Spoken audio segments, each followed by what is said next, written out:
So yeah, a lot of you guys have been asking, how did I move to London? Why did I move to London? When did I get to London? I moved here, it's been about 2.5 years now. I got my visa March 2021. So yeah, 2.5 years. God, time is freaking flying. You know, honestly, ever since I was younger, I've always been interested in travel, and I always knew that I didn't want to spend my whole life in Los Angeles. I'm born and raised in Los Angeles, California. Not saying that I knew I would leave LA forever, but I did know that I wanted to experience living in other places. I've just really always been drawn to like the nomadic lifestyle, and I've always had an affinity for other languages and cultures and just experiencing the world. And with that natural desire, growing up in Los Angeles, I was really drawn to Spanish as a language and Spanish speaking countries. I always used to think that I would end up in a Spanish speaking country. In fact, for those of you that know, like, I was in the Peace Corps, I served in the Peace Corps. I was determined to go to a Spanish speaking country for my Peace Corps service. I studied Spanish in high school, I studied it in college. I even lived abroad in Argentina for 6 months. And when it came to me doing the Peace Corps, Spanish speaking country was 100% on my list. But of course I didn't end up in Central or South America through the Peace Corps. I was sent to Ethiopia. And it's honestly where I learned that I'm horrible with learning multiple languages. Some people have a knack for learning more than one language. Not me. My brain just couldn't hold another language in my head. It had gotten to the point where I would be speaking and I wasn't sure if I was speaking in Spanish or speaking in Amharic.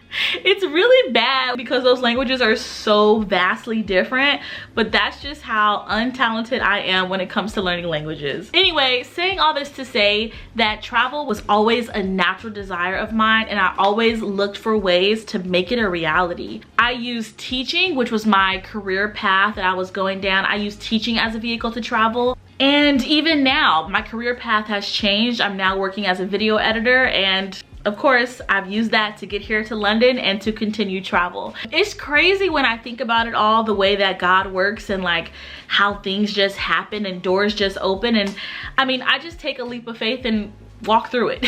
This has just been something that I've always loved and wanted to do. I like challenging myself and going to new countries and meeting new people and just learning to live and do life in different ways. And more than just traveling and like vacationing, I really enjoy staying in places for extended periods of time, you know? And although I'm here in London and I'm planning for this to be home base, like, I still got some places I'm trying to tick off my list, okay? So whether it was through school and study abroad programs, through my work as a teacher, or my work as a video editor, you know, I've always just tried to make choices and do things to help set me up and just build the type of life that I'm trying to live.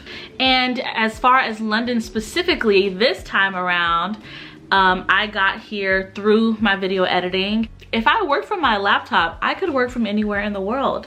So that's exactly what I did. There was one year where I actually literally did that. I spent 6 to 8 months just hopping from country to country. And I love it. I really do love it. It's not traditional. Definitely not traditional. It's not easy. I know I'm just prattling off talking to you guys in this video, but there is a lot of sacrifices that I make with the type of job that I have and the lifestyle that I'm living. Having your own business, working in a creative industry, the work is literally non-stop. And especially being a creative, my money fluctuates. I don't have a steady paycheck. And I'm finding that as I get older, that stability is becoming a lot more important to me. And so I have been stationary lately and just more focused on building and making this a home base. Yeah, because I'm here just with my age and what I'm looking for in life right now, I'm like, we're in London. I'm a fine bay here.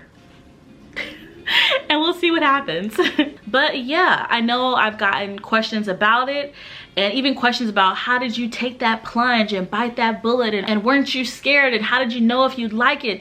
And you honestly, you don't know. You never know when you travel. I didn't know how living in the UK would be. I didn't know how living in Ethiopia would be. Every place I've gone to is a big question mark. You never know until you go. A lot of traveling and a lot of life is really just trial and error, and I just never want to allow fear to stop me from exploring and living life and doing the things that I want to do. Because what's the worst that could happen? Like, you show up, you try something out, you don't like it, you go home. Like, it's really not that deep, you know? So I say, why not? If there's a place you want to go, or you're curious about a culture or certain foods, go check it out. I'm not saying you should uproot and move your whole life, like, but definitely go travel there and check it out. There's a whole world out here that we're living in. You know, you didn't get to choose the country that you were born into, the culture that you were born into.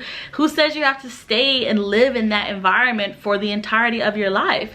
We are in such an increasingly globalized world. Like, you can go anywhere by just hopping on a plane, and a day later, 2 days later, because I have been on some long plane rides, but all you do have to do is hop on that plane. Go new places, meet new people, discover and experience new ways of living and looking at the world. It'll only enrich your life experience and help you grow. I was always someone that was drawn to going other places and meeting new people and doing new things and putting myself in new environments. My desire to travel and explore the world is something that I've always had, even as a child. If you can't stop thinking about it, don't stop working for it. And that also goes for me with my weight loss and my fitness journey, you know?